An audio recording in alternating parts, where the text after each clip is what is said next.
Dan serulah kepada manusia untuk mengerjakan haji. Niscaya mereka akan datang kepadamu dengan berjalan kaki dan mengendarai onta yang kurus yang datang dari segenap penjuru yang jauh.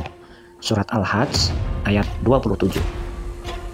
Surat 22 ayat 27 adalah firman Allah yang secara gamblang menyatakan kebesaran hikmah ibadah haji. Di samping mengandung ketentuan Allah yang pasti berlaku di antara manusia ramai sampai ke akhir zaman, bahwa segala bangsa akan datang ke Makkah melaksanakan ibadah haji itu dari setiap pelosok permukaan bumi.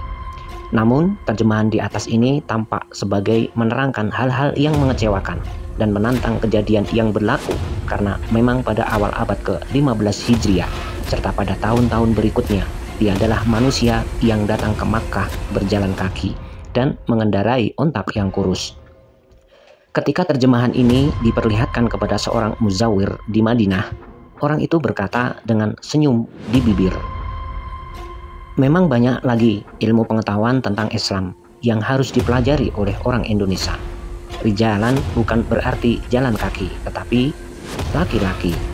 Sesungguhnya kita melihat kekeliruan penterjemahan dari maksud surat ke-22 ayat 27, yaitu mengenai istilah rijalan dan dhamirin. Rijalan bukanlah berarti berjalan kaki, tetapi berlaki-laki, menurut maksud surat suci itu. Begitupun yang termuat pada surat kedua ayat 239 mengenai pelaksanaan ibadah sholat, sewaktu berlaku ancaman dari orang-orang kafir. Jelasnya perhatikan maksud ayat suci ini. Surat kedua ayat 239.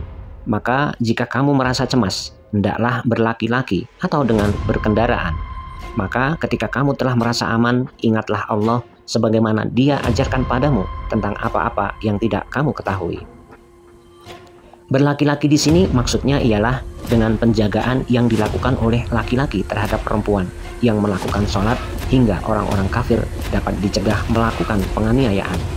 Demikian pula perempuan yang datang ke Makkah untuk ibadah haji haruslah dengan penjagaan laki-laki untuk mencegah perbuatan jahat dari orang-orang zalim. Karena itulah setiap perempuan yang datang ke Makkah harus dengan mahramnya, dan perempuan itu selaku muhrim yang senantiasa harus dijaga dan dilindungi oleh laki-laki yang jadi mahram.